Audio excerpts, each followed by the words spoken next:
The plasma cannon blast tore through Dex's shoulder, spinning him against the weathered stone of the ancient gateway arch. Blood spattered the carved surface as he struggled to maintain his grip on the molecular cutter, the only device capable of severing the quantum-forged chains that had held her captive for a decade. "Target acquired!" The hegemony enforcer's voice echoed through his helmet's speaker system, distorted by atmospheric interference and the complex acoustic properties of the city's entrance. "Surrender the extraction device, scavenger, or face immediate termination." Dex pressed himself deeper into the shadows of the massive stone gateway that marked the entrance to New Kandor, his modified respirator working overtime to filter the toxic atmosphere that had claimed so many lives over the years. The air itself was a weapon here, a cocktail of industrial pollutants, radioactive particles, and exotic gases that leaked from the planet's destabilized core. Without his customized breathing apparatus, he would have been dead within minutes, another casualty of the hegemony's ruthless exploitation of this forsaken world. Through the swirling crimson mist that perpetually shrouded Cathara Prime, he could see her, Naira of the Zarathi, the last of the star-touched race, chained to the massive stone pillar that had been erected specifically for her punishment. The ancient monolith stood 20 feet tall, carved from black volcanic rock and inscribed with warnings in a dozen languages about the fate that awaited those who opposed human supremacy. 10 years she had hung there, suspended by quantum-forged chains that bound her wrists and ankles to iron rings driven deep into the stone. 10 years since the hegemony had made an example of the final Zarathi survivor, displaying her outside the city gates as a warning to any who might harbor sympathies for the inferior races. 10 years since a 23-year-old maintenance worker named Dex had first glimpsed her during a routine repair assignment and felt something fundamental shift in his understanding of right and wrong. Her azure skin bore the intricate ceremonial markings of her people, flowing patterns that seemed to shift and dance even in her suspended state. Each symbol told a story of her lineage, her achievements, her role in the cosmic order that the Zarathi had believed would last forever. The markings pulsed with the faintest bioluminescence, drawing power from some internal source that had kept her alive through a decade of exposure to the elements. Her purple hair cascaded in matted tangles, no longer the flowing cascade it had once been, but still defying gravity in small ways that spoke to her alien nature. The stone pillar itself was stained with a decade of weather. Rain, snow, the corrosive mist that rose from the industrial districts. Yet somehow she endured, her alien physiology proving more resilient than her captors had expected. The quantum-forged chains were masterworks of cruel engineering, designed specifically to prevent escape while causing maximum psychological torment. They were unbreakable by conventional means, responding only to specific molecular frequencies that were classified at the highest levels of hegemony science. The chains themselves seemed to pulse with malevolent energy, drawing power from her life force to maintain their integrity. The more she struggled, the stronger they became. 10 years she had hung there outside the gates of New Kandor, the administrative capital that the hegemony had built over the ruins of the original Zarathi settlement. The contrast was deliberate and cruel, gleaming towers of human architecture rising beyond the ancient gateway, while at its threshold hung a reminder of their species' dominance over all who had come before. 10 years since the final battle of the Purification Wars, when the hegemony had systematically eliminated what they termed the genetic deviants who threatened human purity. The official histories spoke of glorious victories against inhuman monsters, of brave soldiers defending humanity's rightful place as the galaxy's dominant species. They made no mention of the peaceful settlements bombarded from orbit, the refugee ships destroyed in deep space, the countless acts of genocide disguised as military necessity. 10 years since that 23-year-old maintenance worker had first seen her and felt his carefully constructed worldview shatter like glass. He had been young then, barely aware of his own true nature, following the prescribed path of a loyal hegemony citizen. The sight of Naira chained to that stone pillar had forced him to confront uncomfortable questions about justice, mercy, and the cost of silence in the face of evil. The hegemony had intended her display as a warning to any who might harbor sympathies for the inferior races. Citizens entering and leaving the city were forced to pass by the stone pillar, to see what became of those who opposed human supremacy. Children were brought on school trips to learn about the dangers of genetic corruption, taught to view the chained alien as a cautionary tale about the consequences of deviation from human norms. And every week, without fail, a solitary figure in maintenance coveralls would arrive during the night shift change, ostensibly to service the gateway's security systems, but always pausing to stand in respectful silence before the stone pillar. For 3 years, no one had paid attention to the quiet technician who occasionally lingered in his work. Dex had been careful to vary his routes, to make his visits seem random rather than deliberate. But as he grew older and his awareness of his own hidden nature expanded, those visits had become more meaningful. Standing before Naira's chained form, he had made promises in the privacy of his thoughts. Someday, he had sworn, he would find a way to free her. Someday the injustice would end. Someday the galaxy would remember that diversity was strength rather than weakness. Now, as plasma fire erupted around him and the Hegemony Enforcement Squad closed in on his position outside the city gates, that someday had finally arrived. Dex activated the molecular cutter he had spent 7 years constructing in secret, pouring every resource he could safely acquire into its creation. The device was a masterwork of salvaged technology and desperate innovation, combining Zarathi bioresonance frequencies that he had painstakingly decoded from ancient databases with Forge-born quantum manipulation techniques that he barely understood himself. The molecular cutter represented countless hours of research, experimentation, and careful preparation. He had studied the quantum forged chain's molecular structure from every angle, mapping their atomic bonds with instruments built from black market components and obsolete medical scanners. He had tested his theories on smaller samples of similar materials, liberating captured specimens from research facilities and documenting the results with scientific precision. If his calculations were correct, the device would disrupt the chain's molecular cohesion and free Naira from her decade of imprisonment. The quantum resonance cascade would break the atomic bonds holding the chains together, while simultaneously triggering the cellular regeneration protocols that had kept her alive during her ordeal.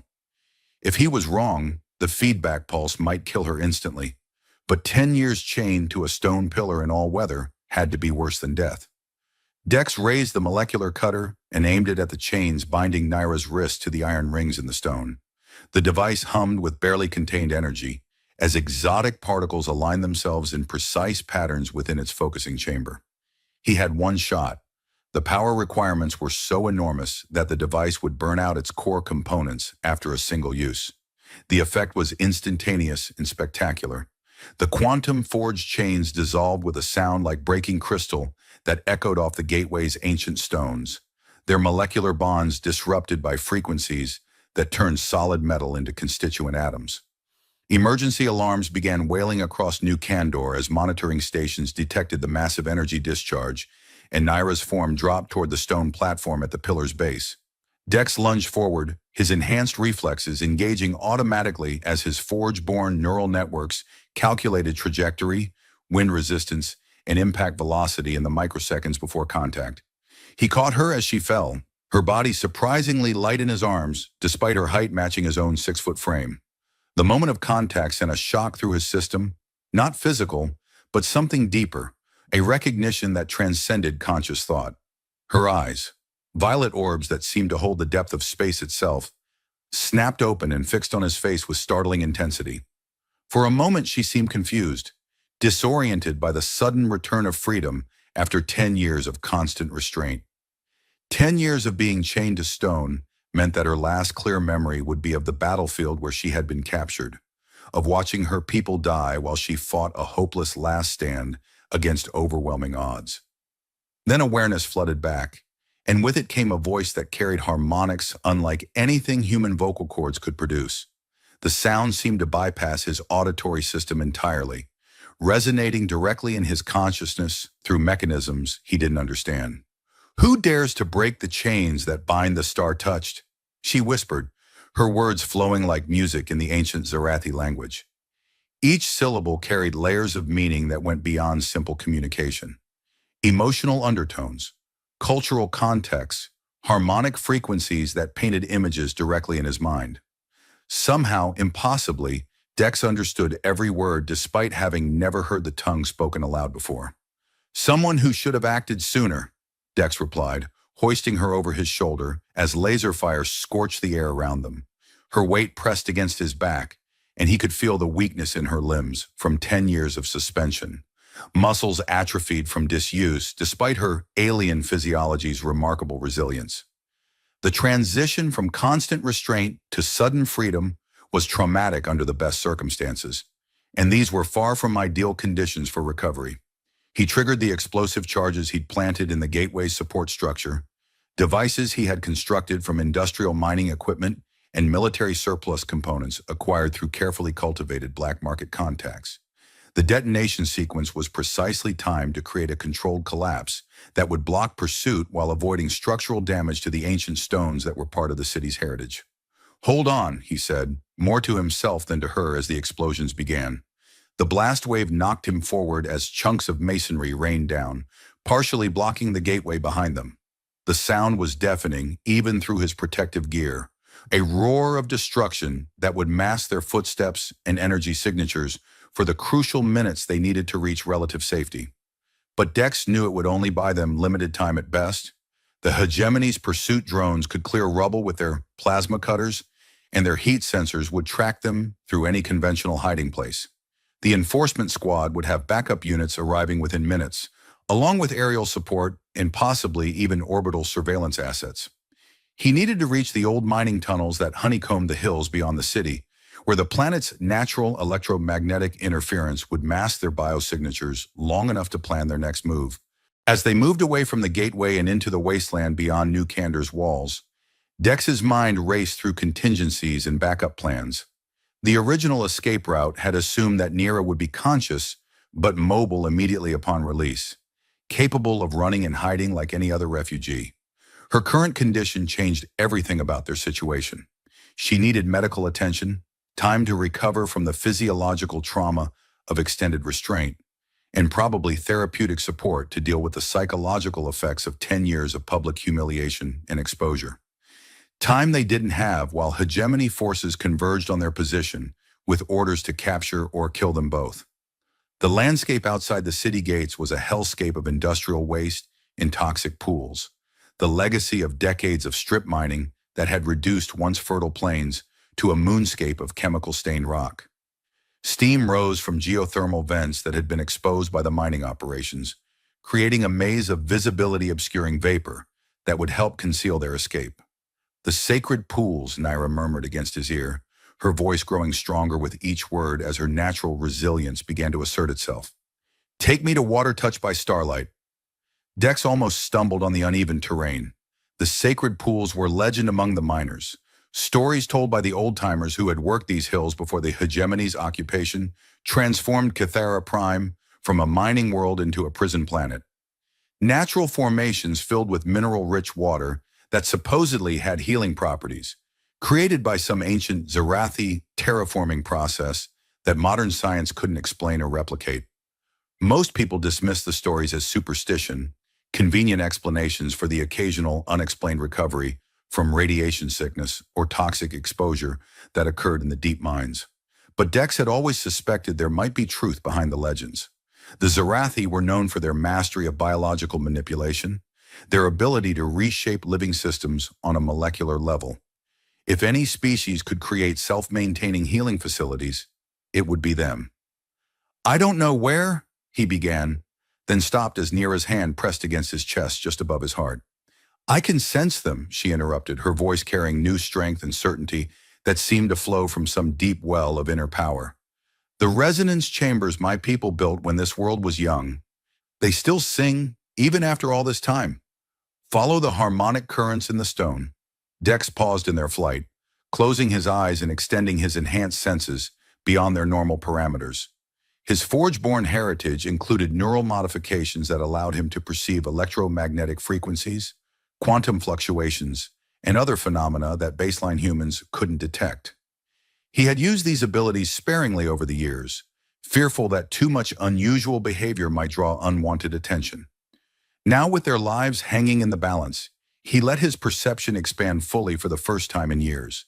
The sensation was overwhelming, layer upon layer of information flooding his consciousness as his enhanced nervous system processed input from across the electromagnetic spectrum. He could feel the planet's magnetic field, the ionization trails left by passing spacecraft, the quantum signatures of every piece of technology within kilometers. And there, beneath the obvious sounds of pursuit drones and structural collapse, was something else entirely. A subtle vibration in the stone itself, almost musical in its regularity, as if the rock were singing a song too low for human ears to detect. The frequency pattern was clearly artificial, engineered rather than natural, and it seemed to be calling to something deep in his genetic memory.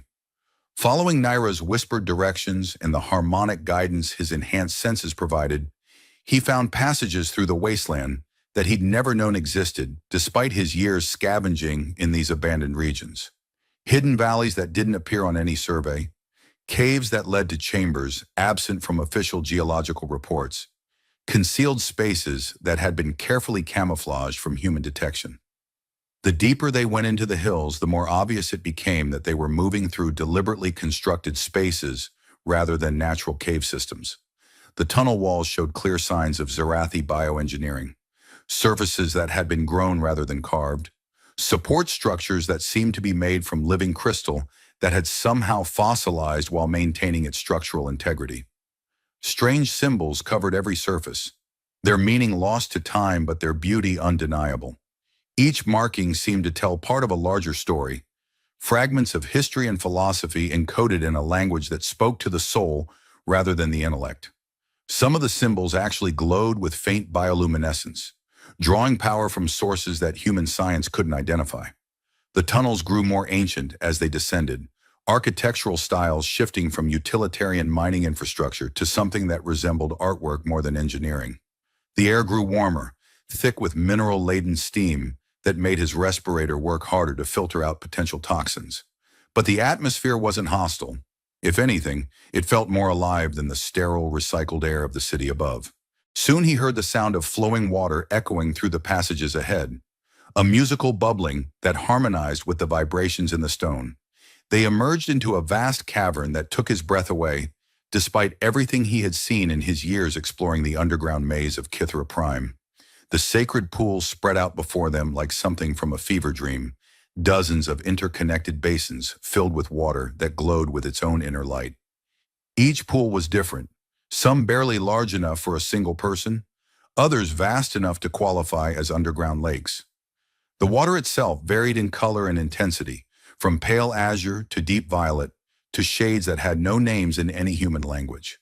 Pools of luminescent liquid reflected off walls covered in intricate Zarathi carvings that seemed to move in the shifting light. The cavern stretched beyond the reach of his enhanced vision, disappearing into shadows that might conceal additional chambers or depths that extended deep into the planet's core. The ceiling arched overhead like a cathedral, supported by pillars of living crystal that pulsed with slow rhythms that matched the planet's rotation. The air itself was different here, thinner but somehow more substantial, carrying scents and energies that made his forge-born enhancement systems respond in ways they never had before. Every breath felt like it was charging his biomechanical components with power drawn from sources beyond normal physics. Dex lowered Naira to the edge of the largest pool, its waters the same azure shade as her skin, but somehow deeper, more saturated, as if the liquid contained concentrated starlight from distant suns. She slipped into the water with a sigh that seemed to release 10 years of accumulated pain and tension, her body relaxing for the first time since her capture. The moment the water touched her skin, the ceremonial markings across her body began to pulse with soft blue radiance, responding to minerals and trace elements that had been absent during her imprisonment. The reaction was immediate and dramatic. Color returned to her skin, strength flowed back into her atrophied muscles, and her breathing deepened as her respiratory system began functioning normally for the first time in a decade. "You're healing," Dex observed, unable to hide his amazement as he watched her transformation. The change was visible in real time, cellular regeneration occurring at a rate that should have been impossible, according to every medical text he'd ever studied. "The pools remember," Naira said, floating on her back as the water worked its mysterious restoration. Her voice was already stronger, more musical, carrying harmonic frequencies that seemed to resonate with the crystal formations around them. My people designed them to preserve life, to sustain us during the long journeys between stars. Each pool attunes to different aspects of Zarathi physiology: cellular regeneration, neural integration, spiritual harmony. She gestured to the other basins scattered throughout the cavern, and as if responding to her presence, several began to glow more brightly. The silver pools enhance mental clarity and telepathic sensitivity. The violet ones accelerate healing of physical trauma. The deep blue basins restore spiritual balance and connection to the cosmic consciousness that binds all thinking beings. Dex found himself drawn to one of the smaller pools near the cavern's edge, its water a shifting rainbow of colors that seemed to respond to his emotional state. As he approached, the liquid grew brighter, cycling through frequencies that matched the quantum resonance of his biomechanical components. That one was designed for our allies, Nira said, turning to study him with those penetrating violet eyes. As she focused her attention on him, Dex felt a strange tingling in his mind, as if invisible fingers were probing the edges of his consciousness. The rainbow pools enhance the connection between organic and synthetic systems, but you would know that already, wouldn't you? Dex stiffened, his carefully maintained disguise suddenly feeling as fragile as glass. His false identity had been constructed with obsessive attention to detail, fabricated records stretching back generations, genetic markers carefully altered to appear baseline human, psychological profiles that painted him as a loyal, if unremarkable citizen.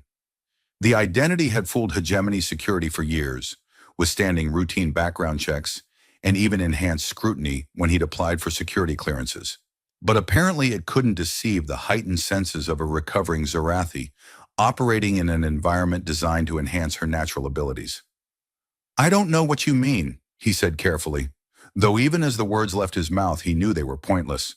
The denial felt hollow, a reflexive response born from years of conditioning rather than any real hope of maintaining his cover. "Your cellular structure," she said, moving closer to the pool's edge with fluid grace that seemed to defy the water's resistance. The healing bath had restored not just her health, but her natural elegance, and now she moved like liquid starlight given form, every gesture carrying the unconscious authority of someone born to command. "It resonates with frequencies I recognize. You are of the Forgeborn." The words hit him like a physical blow, driving the air from his lungs and making his enhanced heart stutter in its rhythm. His biomechanical systems went into emergency mode, flooding his bloodstream with stimulants and stress hormones, while backup processing nodes came online to handle the crisis. The Forgeborn were supposed to be extinct, eliminated by the Hegemony centuries ago when their artificial evolution had been deemed a threat to human genetic purity.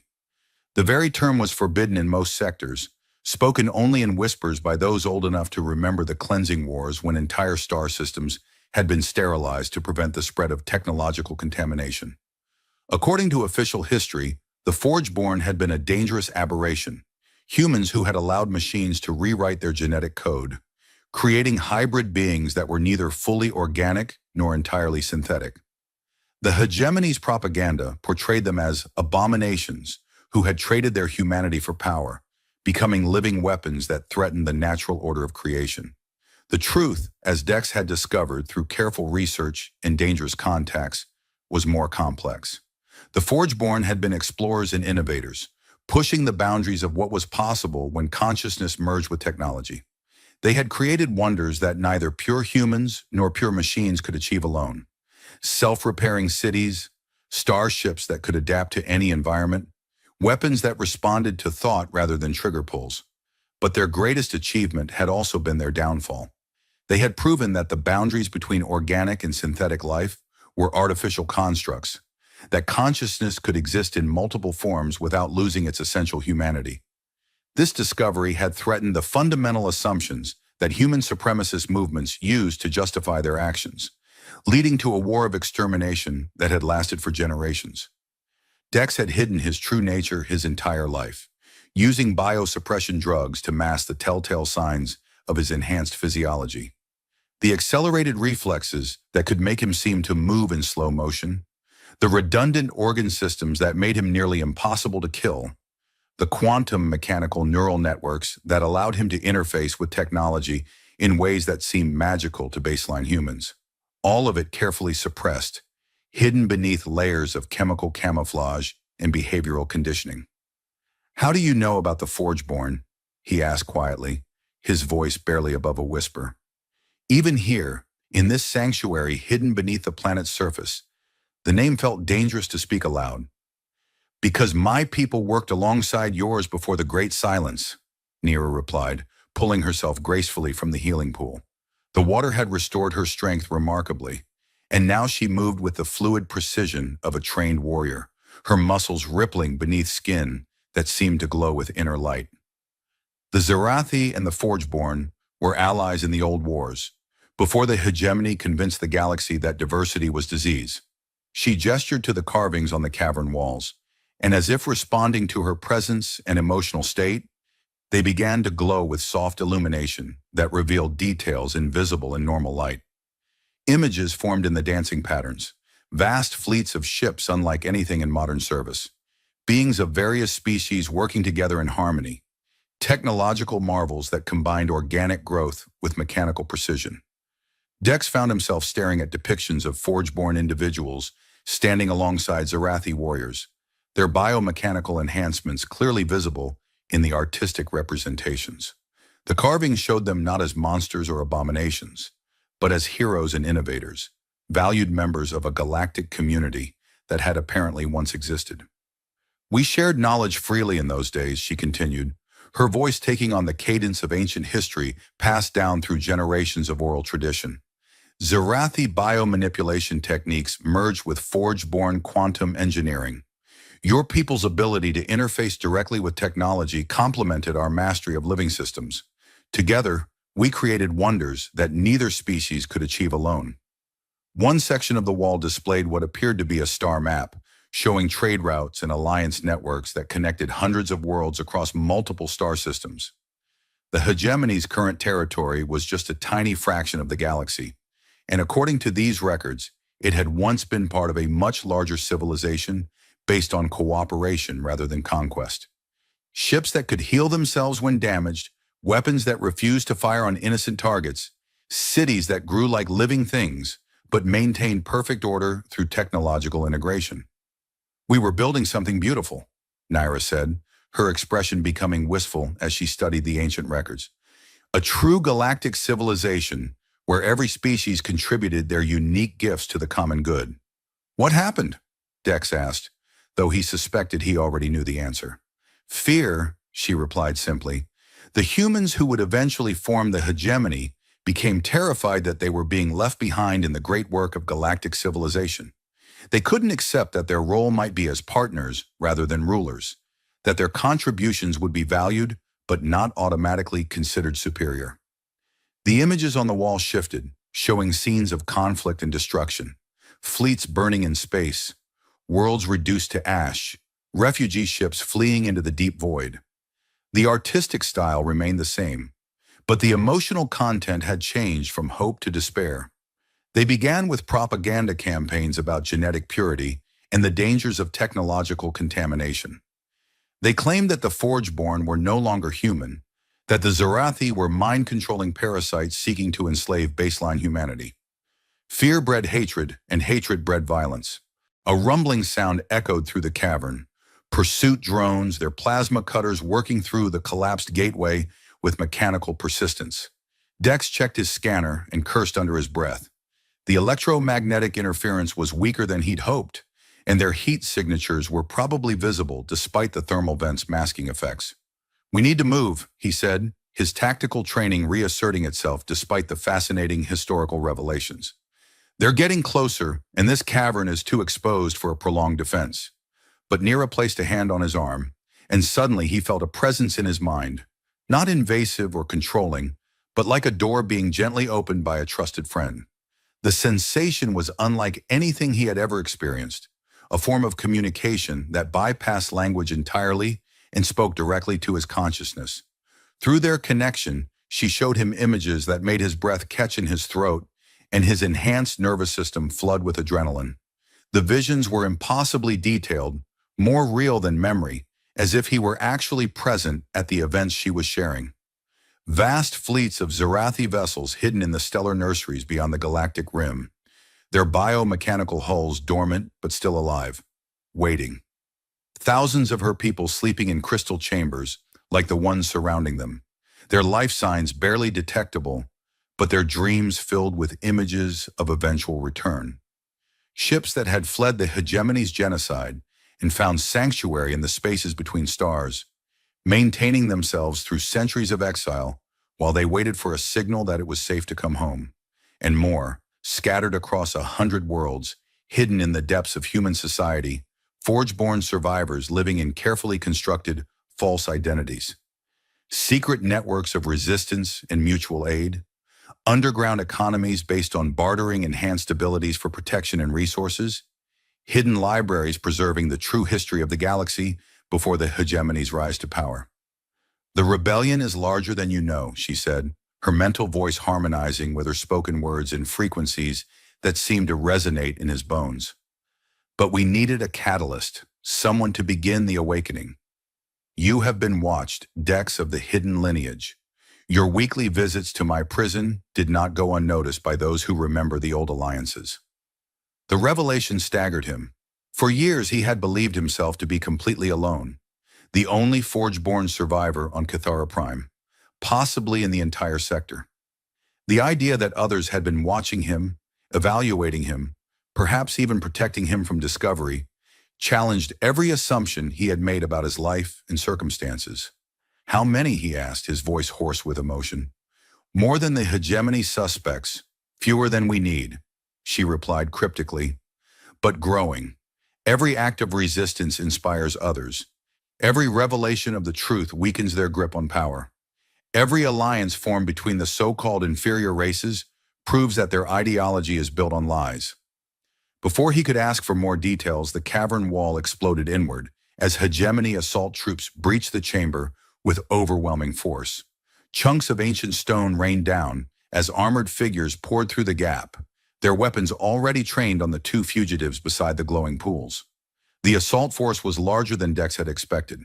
A full tactical squad in powered armor, plus combat drones and support equipment that suggested this was a major operation rather than a simple fugitive recovery. Someone in the hegemony command structure had decided that preventing Naira's escape was worth significant resources and public attention. At their head strode a figure that made Dex's enhanced nervous system flood with combat stimulants and fear hormones in equal measure. Commander Vask, the butcher of Zarian Station, stepped into the sacred chamber with the casual arrogance of absolute authority and the unconscious ease of someone who had never faced serious opposition. His cybernetic enhancements glinted in the pool's luminescence, a replacement eye that could see across multiple spectrums, armor that amplified his natural strength tenfold, and neural implants that connected him directly to the hegemony's tactical networks. Cables and data ports were visible beneath his partially retracted helmet, giving him the appearance of being more machine than man, despite his human origins. Vask represented everything that the Forge-born had rejected in their evolutionary path. Technology used to dominate rather than enhance. Consciousness subordinated to systems rather than merge with them. Human potential limited by fear rather than expanded by imagination. He was a living weapon dedicated to the extermination of anything that deviated from the hegemony's narrow definition of acceptable existence. 10 years we've hunted for the supporters who might try to free our prize specimen," Vask sneered, his voice amplified and distorted by vocal processors that made him sound inhuman despite his origins. Every word carried the weight of absolute certainty, the unshakable conviction of someone who had never questioned the righteousness of his cause. How fitting that the last Zarathi should die alongside a Forge-born abomination in this temple to genetic corruption. Dex instinctively moved to shield Nira, but she stepped beside him instead of behind him, her ceremonial markings blazing brighter as she drew power from the sacred pools around them. The water itself began to glow with increasing intensity, responding to her presence and emotional state like a living thing that recognized its creator. "You understand nothing of what you face," she said, her voice carrying harmonics that made the carved walls resonate like musical instruments. The sound seemed to penetrate not just hearing, but consciousness itself, reaching parts of the mind that normally remain closed to external influence. We are not the last. We are the first of the return. Vask raised his plasma rifle, its targeting system painting them both with crimson dots that danced across their chests. The weapon was military grade, designed to punch through starship armor, complete overkill for organic targets, but typical of the hegemony's preference for overwhelming force over precision. Pretty words won't stop molecular disintegration, he said, his finger tightening on the trigger. You've eluded capture for a decade, but this ends now. The galaxy will be pure again. The cavern erupted into chaos as the ancient Zarathi carvings suddenly activated in response to Nira's presence and emotional state. What had appeared to be decorative artwork revealed itself as sophisticated technology, holographic projectors, and data storage systems that had been dormant for centuries but not destroyed. Three-dimensional images burst from the walls, filling the air with star maps, technical schematics, and most shocking of all, real-time images of massive ships emerging from hyperspace at the edge of the Cathara system. The holographic displays showed sensor readings, tactical assessments, and communication frequencies that painted a picture of coordinated military action on a massive scale. The Zarathi fleet had returned. Sleek vessels of organic design materialized from jump space like leviathans rising from oceanic depths, their biometallic hulls pulsing with the same patterns that covered Nira's skin. They moved with fluid grace despite their enormous size, more like living creatures than constructed ships. Each vessel was unique, grown rather than built, adapted to specific roles and environments through biological engineering that human science couldn't replicate or fully understand. The ships were armed with weapons that the hegemony's databases claimed were extinct. Bioplasma cannons that fired concentrated stellar matter, gravity manipulators that could crush starships like tin cans, energy fields that could phase shift matter from one-dimensional state to another, technologies that bent the laws of physics rather than simply exploiting them. Impossible, Vask snarled, his cybernetic eye cycling through analysis modes as it tried to process what it was seeing. The tactical data streaming across his visual display contradicted everything in the hegemony's intelligence files. The Zarathi fleet was destroyed decades ago. Every ship, every station, every last trace of their technological infrastructure was eliminated in the final purge. Hidden, Nira corrected, her eyes blazing with violet fire that seemed to pierce the very fabric of reality and see into dimensions beyond normal perception. Waiting in the spaces between stars, in the gaps between reality's quantum layers, for the moment when one of their own would call them home. The holographic displays shifted to show the current tactical situation in real time. Hegemony garrison forces were scrambling to respond to the sudden appearance of a hostile fleet that shouldn't exist.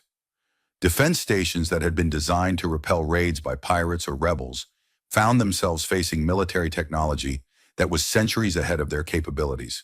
The first orbital bombardment shook the planet's surface with the force of controlled earthquakes, and through the cavern's natural skylights, Dex could see the flashes of naval combat as Zarathi vessels engaged the hegemony garrison fleet. Energy beams that bent space-time itself lanced between ships, while biomechanical fighters swarmed like living things around the larger vessels. It was a sight that hadn't been witnessed in over 50 years, the Star Touch returning to reclaim their place in the galaxy with overwhelming force and righteous fury. The hegemony's ships, for all their technological sophistication, looked crude and clumsy compared to the organic elegance of their opponents. But the battle above was only beginning, and down in the cavern, Vask's troops had regrouped and were preparing to execute their primary mission regardless of the larger strategic situation. The commander's orders had been clear: capture or kill the escaped prisoner and any collaborators. The fact that a Zarathi fleet had suddenly appeared wouldn't change those priorities. If anything, it made eliminating potential assets more critical. Secure the targets, Vask ordered, his voice carrying across the tactical communication network that linked his entire force. Whatever's happening up there doesn't change our mission parameters. These two die here and now. Dex felt his Forge-born enhancements kicking in as adrenaline and combat stimulants flooded his system, in response to mortal danger. His reflexes accelerated beyond human norms, time seeming to slow as his consciousness shifted into the hyper-aware state that his designers had intended for combat situations. His strength multiplied as hidden servo motors came online, while his perception expanded across multiple spectrums as enhanced sensory organs activated for the first time in years. The transformation was visible to anyone who knew what to look for. His movements became too fluid, too precise for baseline human physiology. His reaction times dropped below what should have been possible for organic neural networks. When he dodged the first volley of plasma fire, he wasn't where the targeting computers predicted he would be, moving through spaces that mathematics said should be impossible to reach in the time available. He had spent years suppressing these abilities, using biosuppression drugs in conscious effort to appear normal, to avoid the attention that enhanced performance would inevitably attract. Now, with survival demanding the full activation of his capabilities, he felt the artificial limitations dissolving like ice in a furnace. When he struck back, it was with force that dented armored plating designed to withstand explosive impacts. His enhanced muscles, backed by mechanical amplification systems, could generate pressures measured in tons per square inch. The first soldier he reached simply collapsed as his helmet crumpled under a punch that should have required industrial machinery to deliver. He moved like liquid lightning through the assault force, deflecting energy bolts with a salvaged shield generator while closing distance on his targets with inhuman speed. His enhanced strength allowed him to crush weapons and armor with his bare hands, while his accelerated reflexes let him dodge return fire that should have been impossible to avoid. The Forgeborn had been designed for exactly this kind of situation. Perfect warriors who could adapt to any combat scenario, process tactical information faster than any organic brain, and interface directly with technology to turn the environment itself into a weapon. Every enemy he faced was slower, weaker, less aware than his enhanced capabilities allowed him to be. Nira fought beside him, but her methods were entirely different from his technological enhancements. She moved through combat like a dancer performing an ancient ritual, her body bending and flowing in ways that seemed to defy the laws of physics as humans understood them. When enemies fired at her, she simply wasn't where their targeting systems said she should be, as if she existed slightly outside normal space-time. Her precognitive abilities allowed her to see the probability matrices that determine future events, letting her move through combat as if she had already seen every possible outcome. She knew where enemies would aim before they pulled the trigger, where debris would fall before it started moving, where safe passage could be found through patterns of destruction that seemed random to normal perception. When she struck back, it was with precise touches that somehow overloaded cybernetic systems and disrupted the quantum fields that powered their advanced weapons. Soldiers would simply collapse as their enhancement networks failed, their augmented strength becoming dead weight as biomechanical interfaces went offline. She could touch a weapon and make it malfunction, place her hand on armor and cause its power systems to overload. Together, they carved through Vask's forces with devastating efficiency, their different fighting styles complementing each other in ways that seemed choreographed despite having never fought together before. Dex's technological superiority combined with Nira's intuitive grasp of probability and causation created a synergy that was greater than the sum of its parts. But even their combined abilities had limits, and Vask himself proved more challenging than his subordinates. The commander's cybernetic enhancements were military-grade, designed specifically for combat against enhanced individuals. His reflexes were artificially accelerated, his strength mechanically amplified, and his tactical systems provided real-time analysis of his opponent's capabilities. More importantly, his psychological conditioning had been carefully designed to prevent the kind of moral hesitation that might give his targets an advantage. He felt no sympathy for the beings he was ordered to kill, no doubt about the righteousness of his cause, no fear of death or defeat. He was a perfect soldier in the service of an imperfect ideology.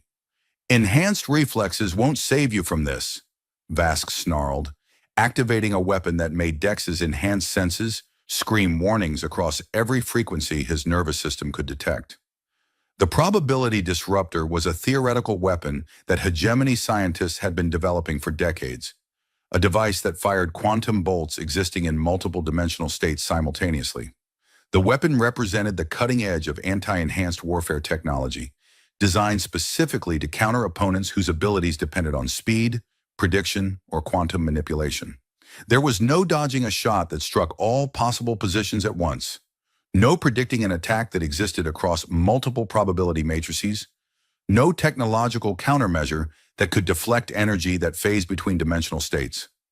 The weapon charged with a sound like reality tearing, probability matrices cascading through multiple dimensions as quantum processors calculated targeting solutions that existed outside normal spacetime. The air around the barrel began to distort as exotic energies built to critical levels, and warning displays on nearby equipment flickered as the laws of physics themselves became uncertain in the weapon's immediate vicinity. Dex started to dive sideways anyway, knowing it was futile but unable to surrender without exhausting every option. His Forge-born enhancements might be remarkable, but they operated within the normal parameters of physical law. Against a weapon that attacked probability itself, technological superiority offered no protection. Death was preferable to capture. He had seen what the hegemony did to enhanced individuals they managed to take alive. The research facilities, the experiments, the slow extraction of technological and biological secrets while the subject remained conscious and aware. If he was going to die, he would do so in motion, fighting to the end rather than submitting to torture disguised as scientific inquiry. But Nira's hand touched his shoulder, and suddenly his perception exploded outward beyond anything his Forge-born enhancements had ever achieved. She was sharing her consciousness with his, their minds merging in ways that neither of their species had thought possible, according to every scientific text either of them had ever studied. Through her Zarathi awareness, he could see not just the quantum bolt's possible trajectories, but the probability matrices underlying reality itself.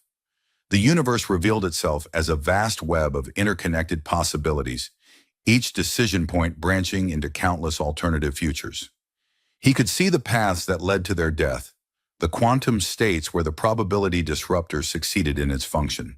But he could also see something else, microscopic windows of possibility that required perfect timing, absolute trust, and a level of coordination that defied mathematical analysis. Paths through the chaos that existed only because consciousness itself could influence probability when it was focused with sufficient precision and clarity. In that impossible moment of expanded consciousness, merged with an alien mind that thought in ways his human-derived psychology couldn't normally comprehend, he understood what they had to do. They would have to move together as a single entity, their actions synchronized across multiple dimensional states, becoming something that was neither fully human nor entirely Zarathi, but something new and unprecedented. They moved as one being, Nira's precognitive abilities guiding them through probability space, while Dex's enhanced reflexes executed movements that existed on the knife's edge between success and annihilation.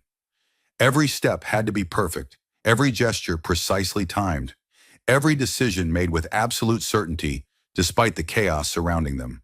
The quantum bolt passed through the space they had occupied nanoseconds before, its multidimensional nature meaning that it struck and missed simultaneously until probability collapsed into a single outcome. The energy discharge struck the cavern wall behind them, opening a rift to somewhere else entirely. A tear in reality that showed glimpses of alien starscapes and impossible geometries that hurt to look at directly. Vast stared at them in horror, his cybernetic eye struggling to process what it had just witnessed. The tactical analysis systems built into his neural implants couldn't classify what they had done, couldn't explain how two biological entities had managed to evade a weapon that attacked probability itself. "What are you?" he whispered, his voice carrying genuine fear for the first time in decades of military service. "Evolution," Dex and Nira said simultaneously, their voices harmonizing across multiple frequency ranges as their minds remained partially linked. The words seemed to resonate with meaning beyond its simple definition, carrying implications that touched the very foundation of existence. The communion was broken by another orbital bombardment, this one close enough to send ancient stalactites crashing down around them like stone rain. Through the cavern's natural openings, they could see Zarathi landing craft descending toward the planet's surface like falling stars. their biomechanical forms glowing with internal light as they adapted to atmospheric conditions. The ships moved with organic grace that made human spacecraft seem crude by comparison, their hulls rippling and adjusting as they prepared to disgorge ground forces. Each vessel was unique, grown rather than built, shaped by biological processes that human engineering couldn't replicate or fully understand. The rescue fleet, Naira breathed, her connection to her people allowing her to sense their intentions and emotional states across the intervening distance. But they'll be walking into a trap. Vask's reinforcements are moving to intercept the landing zones. She was right. Even as they spoke, Dex could see it on his tactical scanner as Hegemony Communication Networks updated their strategic assessments in real time. Orbital defense platforms were repositioning to target the incoming landing craft, while ground forces prepared kill zones around the likely landing sites with military precision that spoke of extensive preparation for this exact scenario. The returning Zarathi, after decades in hiding, would be slaughtered in their first moments back in normal space, unless someone managed to warn them about the coordinated ambush that awaited their arrival. "Can you contact them?" he asked, his enhanced nervous system already calculating communication protocols and transmission requirements. "Not from this depth," Nira replied, frustration evident in her voice as she tested the limits of her telepathic abilities. "The sacred pools enhance my connection to the cosmic consciousness, but even they cannot reach through planetary mass to orbit without technological amplification. But if we could reach the communication array on Mount Crystal..." She paused, calculating distances and travel times with the precision of someone trained in military logistics. The mountain peak was over 200 kilometers away across terrain that was actively controlled by hegemony forces through patrol zones and surveillance networks that had been specifically designed to prevent exactly this kind of unauthorized communication. It would take hours to travel there conventionally, assuming we could avoid capture or elimination, she continued. Hours we don't have while our people fly into prepared kill zones. Dex studied the dimensional rift that Vask's probability disruptor had torn in reality when it missed its intended target. The tear was unstable, already beginning to close as quantum forces reasserted themselves, and the laws of physics tried to heal the wound in spacetime. But for a few more minutes, it offered a shortcut through dimensional space that could bypass normal travel entirely. The rift showed glimpses of other locations scattered across the planet's surface, some recognizable from his years of exploration, others completely alien despite being on the same world. The probability weapon had apparently created connections to multiple points in local spacetime, creating a network of potential destinations that existed outside normal causality. "Can you stabilize a dimensional portal?" he asked, his mind already working through the theoretical requirements and practical challenges involved in such an undertaking. "In theory, yes, but the energy requirements would be enormous," she replied, her eyes widening as understanding dawned about what he was suggesting. To maintain coherent matter transmission across dimensional boundaries would require power levels equivalent to a starship's main reactor. "Your Forge-born enhancements include a fusion core, don't they?" "Among other things," Dex admitted, finally acknowledging the full extent of his artificial evolution. He had never attempted to access his deepest modifications, the ones that had been locked away since childhood, to prevent detection by hegemony screening systems. But with Naira's telepathic guidance and the power of the sacred pools supporting them both, he could feel barriers in his consciousness beginning to dissolve. The awakening process was more agonizing than anything he had ever experienced, even including the combat injuries and near-death experiences that had marked his life as a resistance operative.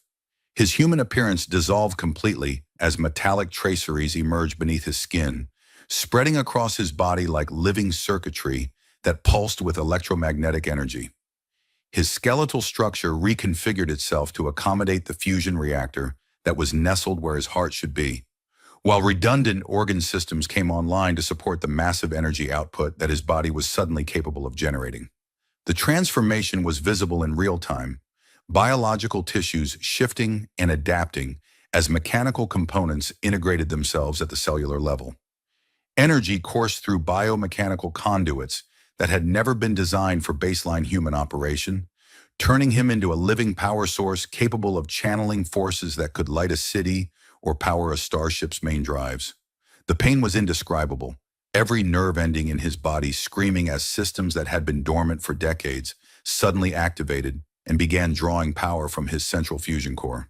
But through their mental link, Naira helped him focus on the purpose rather than the process, her consciousness serving as an anchor point that prevented him from being overwhelmed by the transformation. Her telepathic abilities allowed her to share the burden of awareness, distributing the sensory overload across both their neural networks instead of letting it destroy his sanity. She placed her hands on his transformed chest, her ceremonial markings blazing with light that matched the energy pouring from his fusion core in perfect synchronization. Together, they channeled the power into the dimensional rift, forcing the tear in reality to stabilize and expand beyond its natural parameters.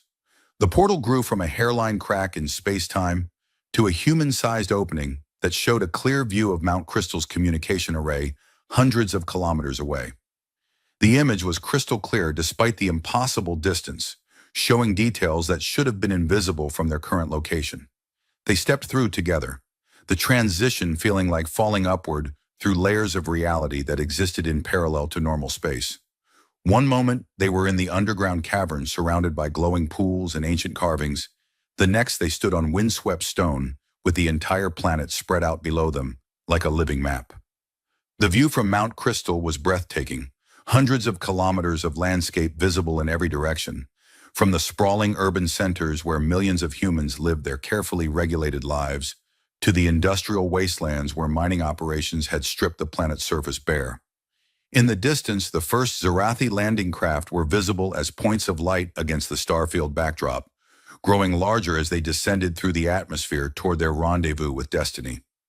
Nira's connection to the Zarathi fleet was immediate once she reached the powerful transmitter array that crowned the mountain peak. Her consciousness expanded across space like ripples in a cosmic pond, touching the minds of ship commanders and ground force leaders with telepathic precision that no human technology could intercept or decode. She shared tactical data in bursts of pure thought, warning them about orbital defense platforms, ground-based kill zones, and the coordinated ambush that awaited their arrival. The landing craft adjusted their approach vectors in real time, dispersing to safer coordinates while defensive screens activated to counter orbital bombardment that was already beginning to rain down from hegemony weapons platforms. But their victory was short-lived.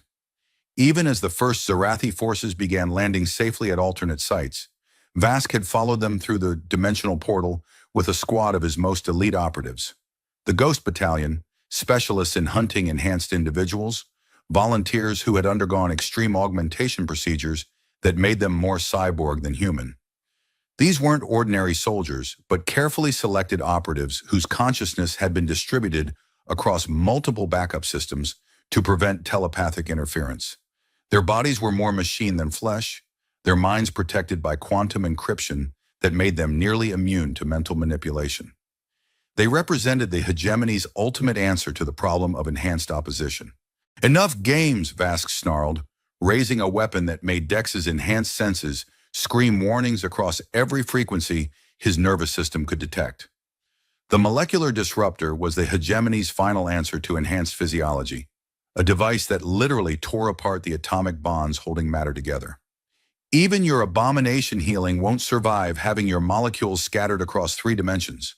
The weapon was massive, requiring both hands to operate and drawing power from a backpack unit that hummed with barely contained energy.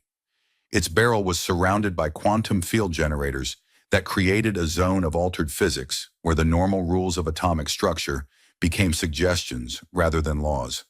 The weapon charged with a sound like reality screaming, building power for a shot that would reduce both of them to their component atoms regardless of their enhanced capabilities or defensive measures. In desperation, Dex grabbed Naira's hand, hoping their combined abilities might offer some protection against complete molecular disintegration. The moment their fingers intertwined, something unprecedented happened that neither of their species had ever recorded in their most advanced scientific databases. The fusion core in Dex's chest resonated with the quantum field generator that powered Naira's precognitive abilities, creating feedback loops that transformed them both in ways that defied every known law of physics and biology. Dex felt his consciousness expanding beyond the boundaries of his individual mind, touching systems and networks across the planet as his technological interface abilities amplified beyond their original parameters. His body became something more than the sum of its biological and mechanical parts, existing in a state that was neither purely organic nor entirely synthetic, but something that transcended those classifications entirely. Nira's awareness stretched across dimensions, touching the minds of every Zerathi in the approaching fleet, while her physical form began generating quantum effects that warped space-time around them like a localized singularity. Her precognitive abilities expanded into full temporal perception, allowing her to see not just possible futures, but the underlying probability structures that determined reality itself. When Vask fired the molecular disruptor, the beam simply ceased to exist the moment it touched the field surrounding them. Matter and energy obeyed different rules in their immediate vicinity, in the laws of physics bent to accommodate their impossible union of consciousness and technology, biology and machinery, organic intuition and synthetic precision. "What have you become?"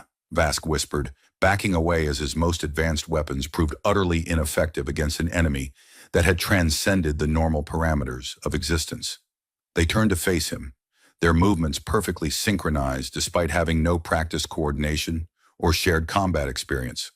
When they spoke, their voices harmonized across multiple dimensional frequencies, creating sounds that seemed to come from everywhere at once, while carrying meaning that penetrated directly to the consciousness of anyone who heard them. "What we were always meant to be," they said in unison, their words carrying implications that touched the very foundation of existence. The bridge between what was and what could be. The proof that evolution doesn't require the destruction of what came before. The final confrontation was brief but decisive, demonstrating the futility of hatred when faced with transcendent unity. Vask's remaining troops found their weapons non-functional, their cybernetic enhancements offline, their armor reduced to dead weight that made movement nearly impossible. The probability fields surrounding Dex and Nira created zones where technology simply failed to operate according to its programming, where the quantum forces that powered advanced equipment became chaotic and unpredictable. The commander himself was left powerless as every augmentation in his body stopped working, leaving him baseline human and terrified in the face of forces he couldn't understand or combat. His cybernetic eye went dark, his strength enhancement systems failed, and even his communication links were severed as electromagnetic fields in his immediate vicinity became too distorted to carry coherent signals. When Zerathi forces arrived minutes later, descending from their biomechanical aircraft in a display of graceful precision that made human military operations seem crude by comparison, they found only a broken man raving about impossible transformations and the end of human supremacy. The Ghost Battalion had surrendered without firing a shot, their enhanced conditioning no match for the existential crisis of witnessing the fundamental laws of reality rewritten before their eyes.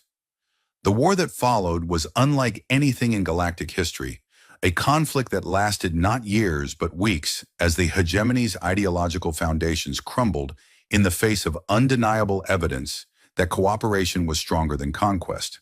The technological advantages that had maintained human supremacy proved meaningless against enemies who could rewrite the laws of physics through will alone, who could adapt and evolve faster than any military force could respond.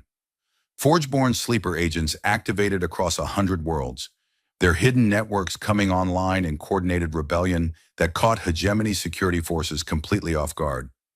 Zerathi fleets emerged from the deep void where they had waited for decades, their bioships adapting and evolving in real time to counter every weapon deployed against them.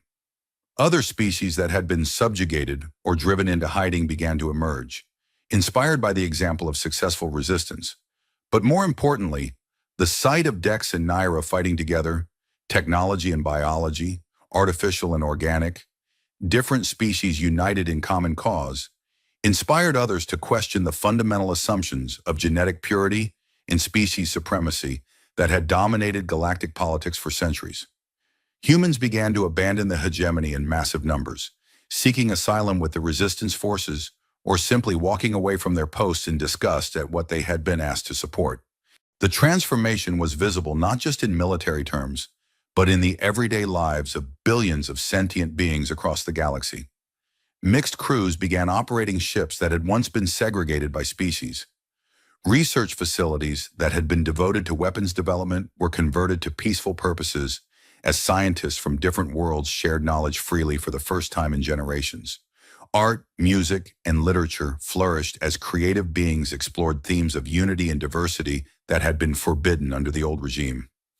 8 months later, Dex stood on the observation deck of the Zarathi flagship Starsong, watching as the last hegemony stronghold surrendered to the combined forces of the Galactic Liberation Alliance. The war that had raged for generations was finally ending, not through conquest but through the simple revelation that the galaxy's diverse species were stronger together than apart. The ship itself was a marvel of biomechanical engineering that demonstrated everything the hegemony had tried to prevent. Its hull was alive and responsive to the emotional states of its crew. Corridors that expanded or contracted based on traffic patterns. Bioluminescent panels that provided light automatically adjusted to the visual preferences of different species. It was a living testament to the cooperation that the old regime had tried so hard to prevent. The vessel housed representatives from dozens of worlds, creating a community that would have been impossible under the old segregation laws. Engineers from different species worked together on problems that no single group could solve alone. Philosophers debated questions of consciousness and identity that had been forbidden topics under the hegemony's rigid orthodoxy. Children played together without regard for the physical differences that had once been used to justify hatred and oppression. Nira joined him at the viewport, her pregnancy now clearly visible beneath the flowing ambassador's robes she wore as a representative of the restored Zarathi collective.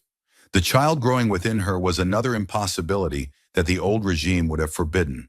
Part Zarathi, part Forgeborn, part something entirely new that existed in the spaces between traditional classification systems.